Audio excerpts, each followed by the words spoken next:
Chapter 25. Quote, Snug, have you the lion's part written? Pray you, if it be, give it to me, for I am slow of study. Quincy, you may do it extempore, for it is nothing but roaring.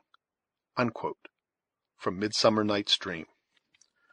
There was a strange blending of the ridiculous with that which was solemn in this scene. The beast still continued its rolling and apparently untiring movements, though its ludicrous attempt to imitate the melody of David ceased the instant the latter abandoned the field.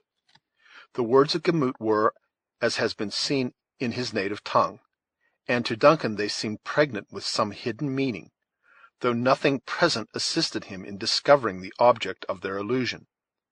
A speedy end was, however, put to every conjecture on the subject by the manner of the chief, who advanced to the bedside of the invalid and beckoned away the whole group of female attendants that had clustered there to witness the skill of the stranger.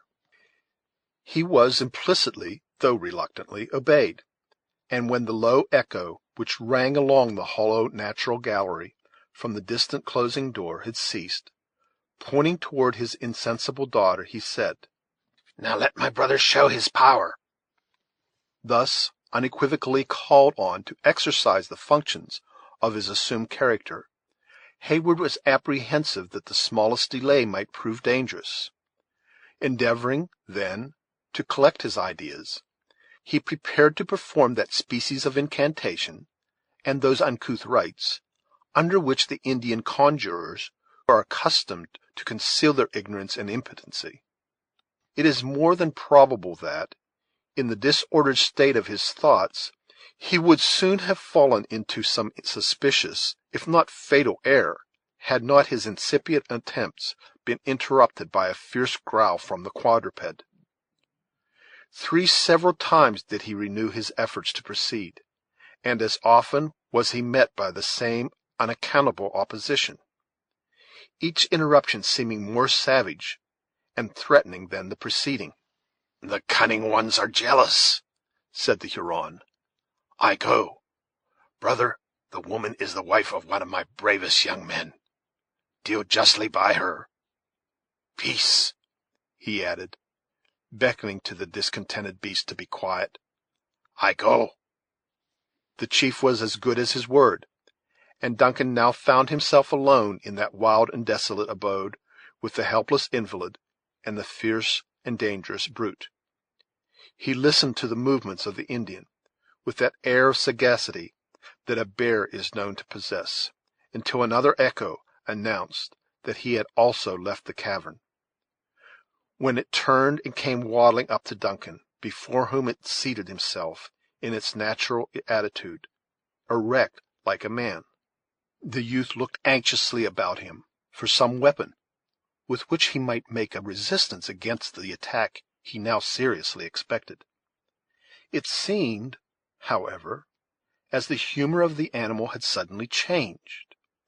Instead of continuing its discontented growls, or manifesting any further signs of anger, the whole of its shaggy body shook violently, as if agitated by some strange internal convulsion.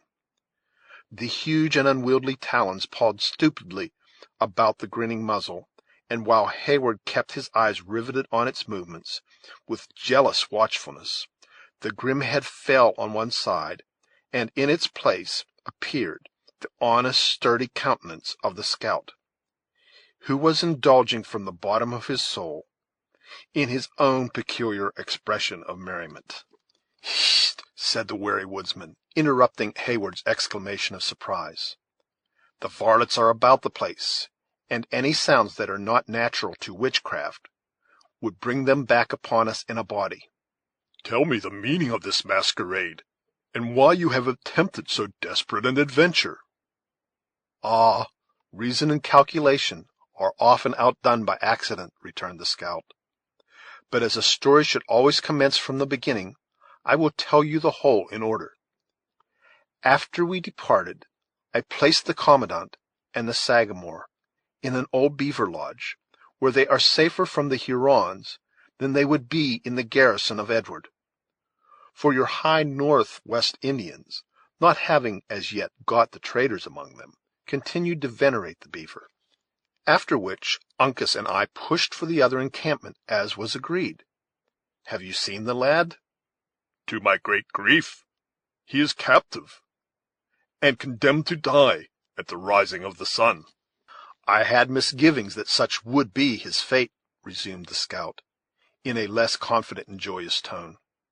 But soon regaining his naturally firm voice, he continued, His bad fortune is the true reason for my being here, for it would never do to abandon such a boy to the Hurons.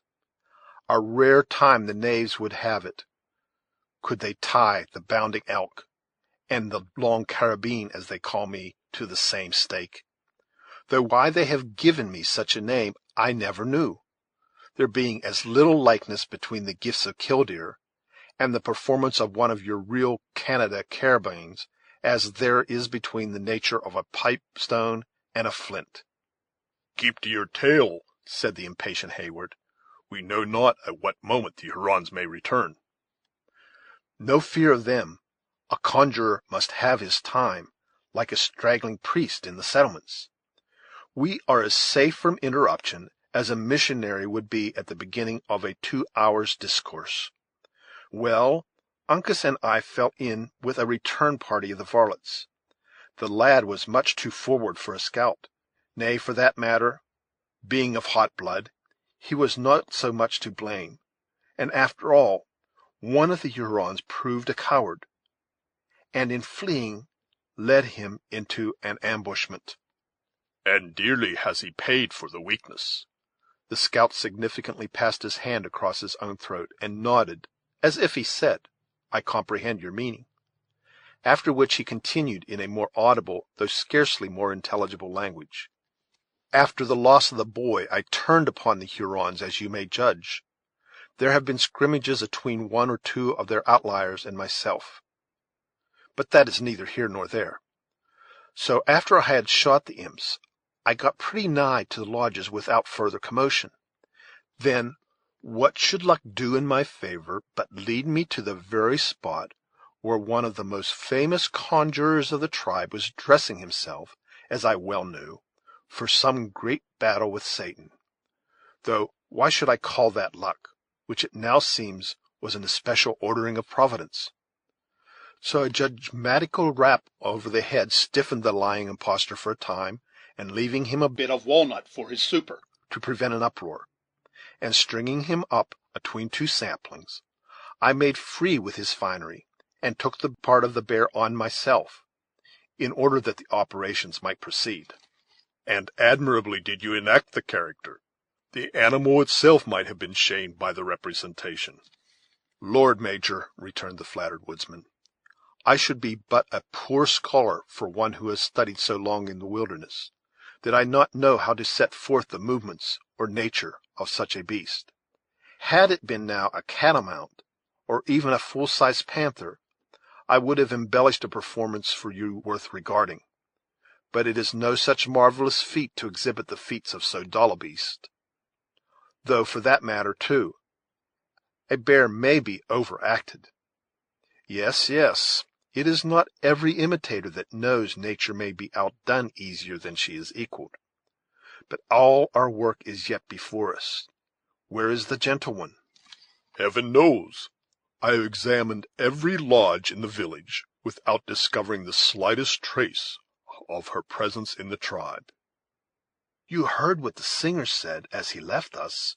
She is at hand and expects you? I have been compelled to believe he alluded to this unhappy woman. The simpleton was frightened and blundered through his message, but he had a deeper meaning. Here are walls enough to separate the whole settlement. A bear ought to climb, therefore I will take a look above them. There may be honey-pots hid in these rocks, and I am a beast, you know, that has a hankering for the sweets. The scout looked behind him, laughing at his own conceit, while he clambered up the partition, imitating as he went the clumsy motions of the beast he represented. But the instant the summit was gained, he made a gesture of silence, and slid down with the utmost precipitation. "She is here," he whispered, "and by that door you will find her." I would have spoken a word of comfort to the afflicted soul, but the sight of such a monster might upset her reason, though for that matter, Major, you are none of the most inviting yourself in your paint. Duncan, who had already swung eagerly forward, drew instantly back on hearing these discouraging words. "Am I then so very revolting?" he demanded with an air of chagrin. "You might not startle a wolf or turn the Royal Americans from a discharge, but I have seen the time when you had better favored look. Your streaked countenances are not ill judged of by the squaws, but young women of white blood give the preference to their own color. See," he added, pointing to a place where the water trickled from a rock, forming a little crystal spring, before it found an issue through the adjacent crevices. "You may easily get rid of the Sagamore's daub, and when you come back, I will try my hand at a new embellishment. It's as common for a conjurer to alter his paint as for a buck in the settlements to change his finery." The deliberate woodsman had little occasion to hunt for arguments to enforce his advice. He was yet speaking when Duncan availed himself of the water. In a moment every frightful or offensive mark was obliterated, and the youth appeared again in the lineaments with which he had been gifted by nature. Thus prepared for an interview with his mistress, he took a hasty leave of his companion, and disappeared through the indicated passage. The scout witnessed his departure with complacency, nodding his head after him, and muttering his good wishes, after which he very coolly set about an examination of the state of the latter. Among the Hurons, the cavern, among other purposes, being used as a receptacle for the fruits of their hunts. Duncan had no other guide than a distant glimmering light, which served, however, the office of a polar star to the lover. By its aid he was enabled to enter the haven of his hopes, which was merely another apartment of the cavern, that had been solely appropriated to the safe keeping of so important a prisoner as the daughter of the commandant of William Henry. It was profusely strewed with the plunder of that unlucky fortress. In the midst of this confusion he found her he sought, pale, anxious, and terrified, but lovely. David had prepared her for such a visit. "Duncan!" she exclaimed, in a voice that seemed to tremble at the sounds created by itself. "Alice!" he answered, leaping carelessly among trunks, boxes, arms, and furniture, until he stood at her side. "I knew you would never desert me," she said, looking up with a momentary glow on her otherwise dejected countenance. "But you are alone. Grateful as it is to be thus remembered, I could wish to think you are not entirely alone." Duncan, observing that she trembled in a manner which betrayed her inability to stand, gently induced her to be seated, while he recounted those leading incidents which it has been our task to accord. Alice listened with breathless interest, and though the young man touched lightly on the sorrows of the stricken father, taking care, however, not to wound the self-love of his auditor, the tears ran as freely down the cheeks of the daughter as though she had never wept before. The soothing tenderness of Duncan, however, soon quieted the first burst of her emotions, and she then heard him to the close with undivided attention, if not with composure. "And now, Alice," he added, "you will see how much is still expected of you, by the assistance of our experienced and invaluable friend, the scout. We may find our way from this savage people, but you will have to exert your utmost fortitude. Remember that you fly to the arms of your venerable parent, and how much his happiness, as well as your own, depends on these exertions."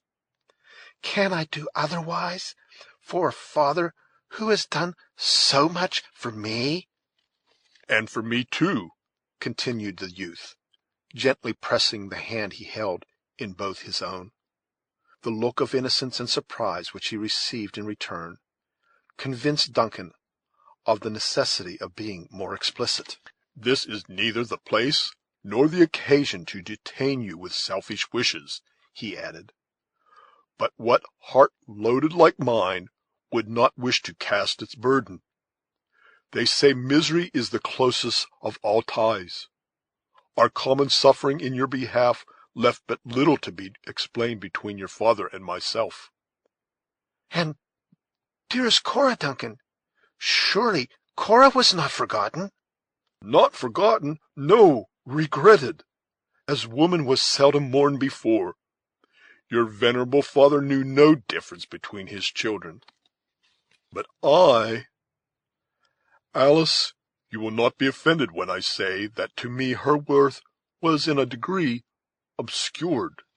Then you knew not the merit of my sister, said Alice, withdrawing her hand. Of you she ever speaks as one who is her dearest friend.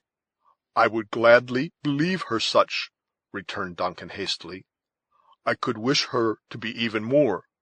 But with you, Alice, I have the permission of your father to aspire to a still nearer and dearer tie." Alice trembled violently, and there was an instant during which she bent her face aside, yielding to the emotions common to her sex; but they quickly passed away, leaving her mistress of her deportment, if not of her affections. Hayward, she said, looking him full in the face, with a touching expression of innocence and dependency, give me the sacred presence and the holy sanction of that parent before you urge me further.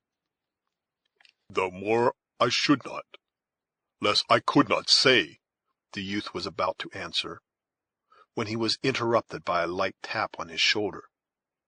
Starting to his feet, he turned, and confronting the intruder, his looks fell on the dark form and the malignant visage of Magua. The deep guttural laugh of the savage sounded at such a moment to Duncan like the hellish taunt of a demon. Had he pursued the sudden and fierce impulse of the instant, he would have cast himself on the Huron and committed their fortunes to the issue of a deadly struggle. But without arms of any description, ignorant of what succor his subtle enemy could command, and charged with the safety of one who was just then dearer than ever to his heart, he no sooner entertained than he abandoned the desperate intention. What is your purpose?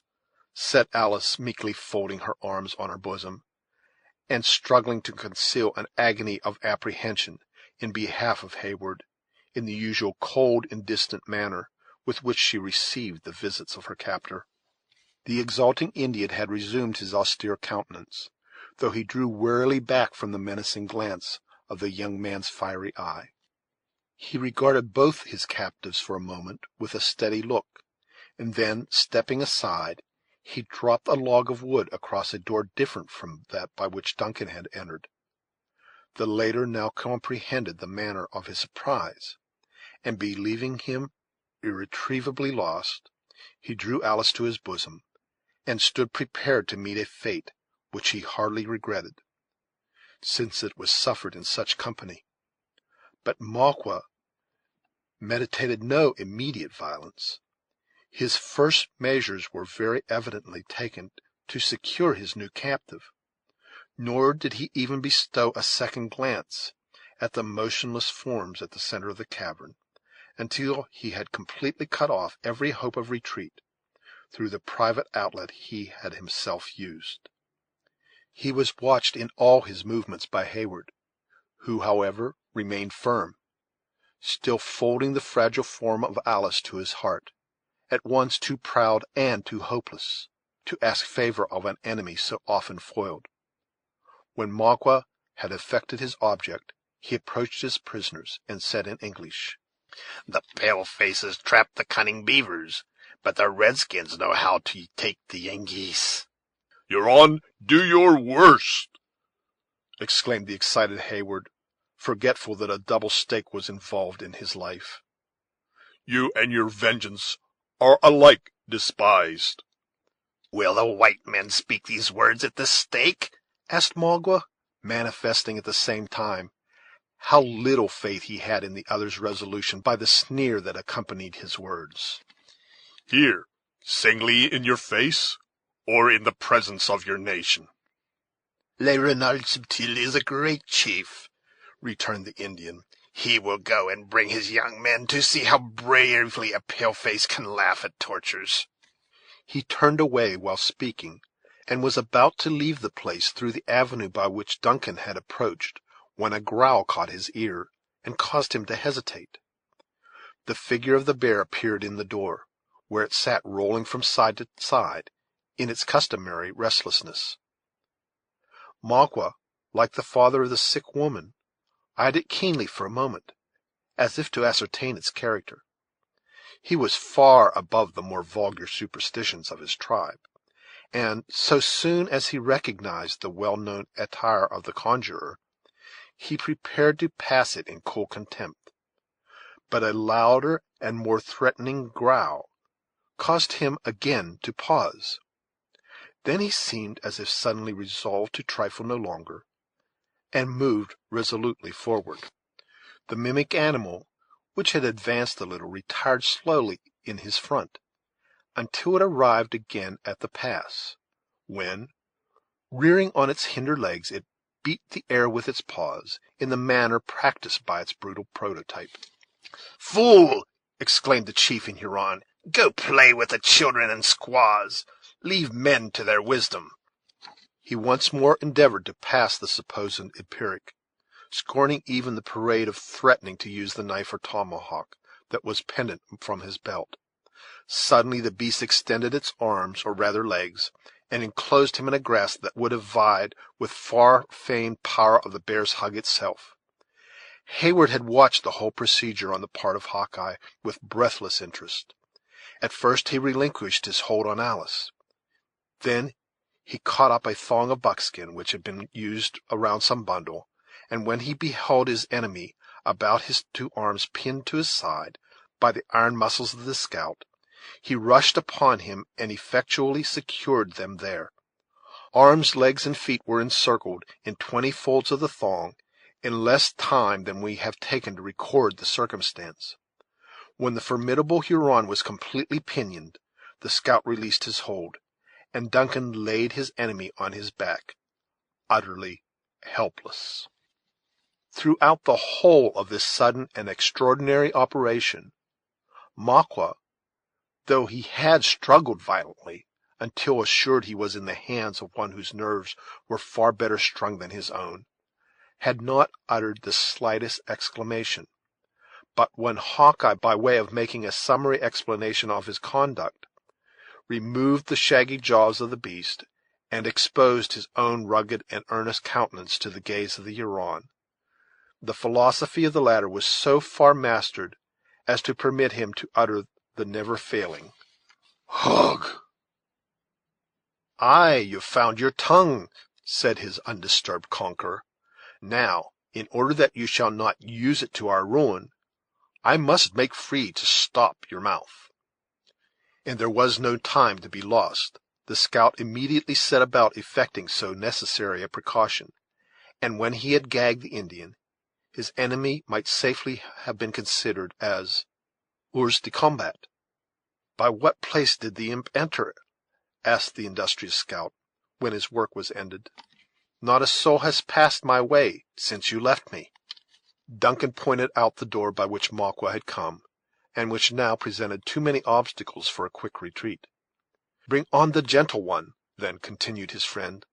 "We must make a push for the woods by the other outlet." "'Tis impossible," said Duncan. "Fear has overcome her, and she is helpless. Alice, my sweet, my own Alice, arouse yourself. Now is the moment to fly." "'Tis in vain. She hears, but is unable to follow."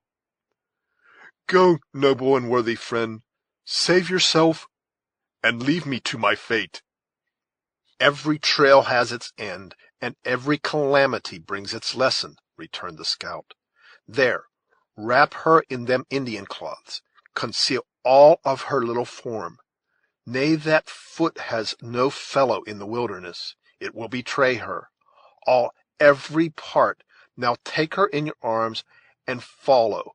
Leave the rest to me." Duncan, as may be gathered from the words of his companion, was eagerly obeying, and as the other finished speaking, he took the light person of Alice in his arms, and followed in the footsteps of the scout. They found the sick woman as they had left her, still alone, and passed swiftly on by the natural gallery to the place of entrance.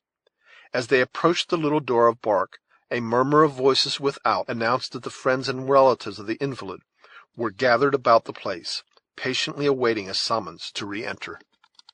"If I open my lips to speak," Hawkeye whispered, "my English, which is the genuine tongue of a white-skin, will tell the varlets that an enemy is among them. You must give 'em your jargon, Major, and say that we have shut the evil spirit in the cave, and we are taking the woman to the woods in order to find strengthening roots. Practice all your cunning, for it is a lawful undertaking." The door opened a little, as if one without was listening to the proceedings within, and compelled the scout to cease his directions.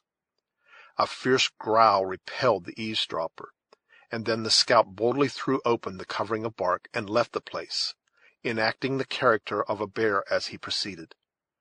Duncan kept close at his heels, and soon found himself in the center of a cluster of 20 anxious relatives and friends.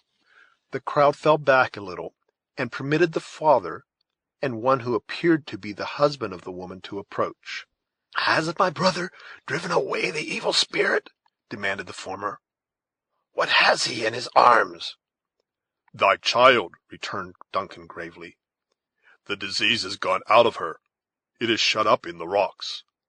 I take the woman to a distance, where I will strengthen her against any further attacks. She will be in the wigwam of the young man when the sun comes again." When the father had translated the meaning of the stranger's words into the Huron language, a suppressed murmur announced the satisfaction with which this intelligence was received.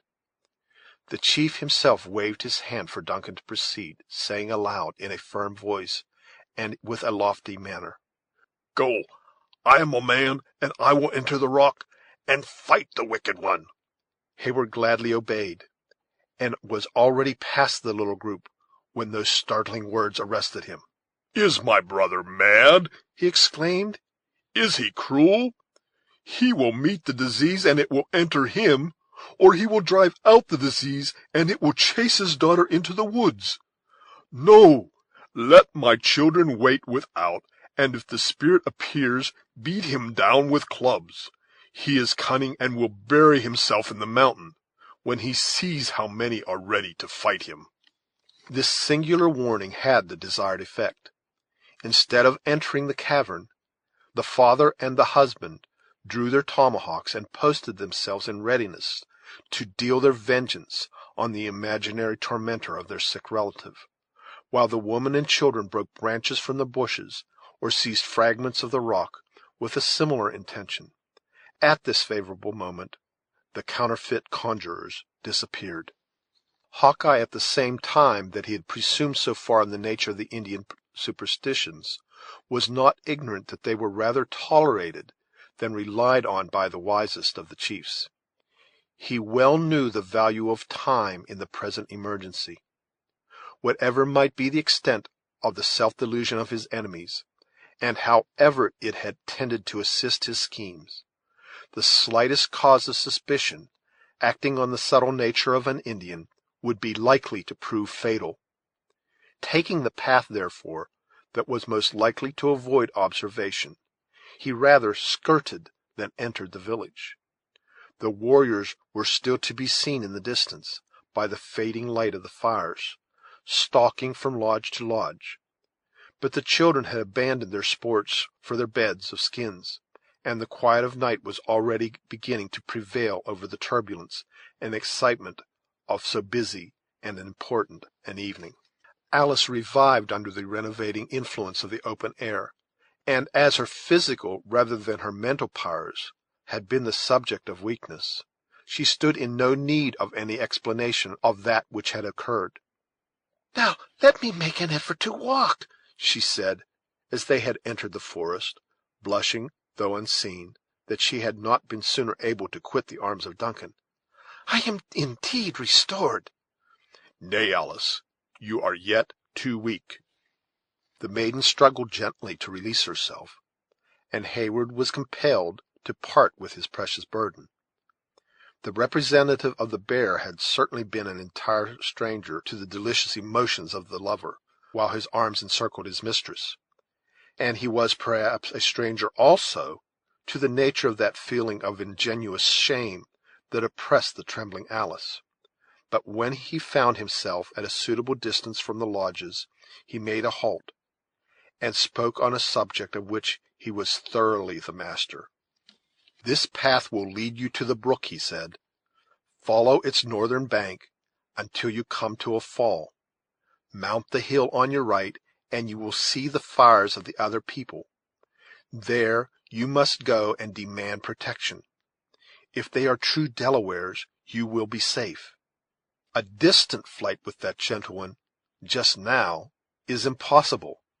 The Hurons would follow up our trail and master our scalps before we got a dozen miles. Go, and Providence be with you." "And you?" demanded Heyward in surprise. "Surely we not part here." "The Hurons hold the pride of the Delawares, the last of the high blood of the Mohicans, in their power," returned the scout. "I go to see what can be done in his favor. Had they mastered your scalp, Major, a knave should have fallen for every hair it held, as I promised. But if the young Sagamore is to be led to the stake, the Indians shall also see how a man without a cross can die." Not in the least offended with the decided preference that the sturdy woodsman gave to one who might in some degree be called the child of his adoption, Duncan still continued to urge such reasons against so desperate an effort as presented themselves. He was aided by Alice, who mingled her entreaties with those of Heyward, that he would abandon a resolution that promised so much danger with so little hope of success. Their eloquence and ingenuity were expended in vain. The scout heard them attentively but impatiently, and finally closed the discussion by answering in a tone that instantly silenced Alice, while it told Heyward how fruitless any further remonstrances would be. "I have heard," he said, "that there is a feeling in youth which binds man to woman closer than father is tied to the son. It may be so. I have seldom been where women of my color dwell, but such may be the gifts of nature in the settlements. You have risked life and all that is dear to you to bring off this gentle one, and I suppose that some such disposition is at the bottom of it all. As for me, I taught the lad the real character of a rifle, and well has he paid me for it. I fought at his side in many a bloody scrimmage, and so long as I could hear the crack of his piece in one ear and that of the Sagamore in the other, I knew no enemy was on my back. Winters and summer, nights and days we have roved the wilderness in company, eating of the same dish, one sleeping while the other watched, and afore it shall be said that Uncas was taken to the torment and I at hand, there is but a single ruler of us all, whatever may the color of the skin, and him I call to witness, that before the Mohican boy shall perish for the want of a friend, good faith shall depart the earth, and Killdeer become as harmless as the tooting weapon of the singer." Duncan released his hold on the arm of the scout, who turned and steadily retraced his steps toward the lodges, after pausing a moment to gaze at his retiring form. The successful and yet sorrowful Heyward and Alice took their way together toward the distant village of the Delawares. End of chapter 25. This reading by Gary W. Sherwin of Yukon, Pennsylvania, in the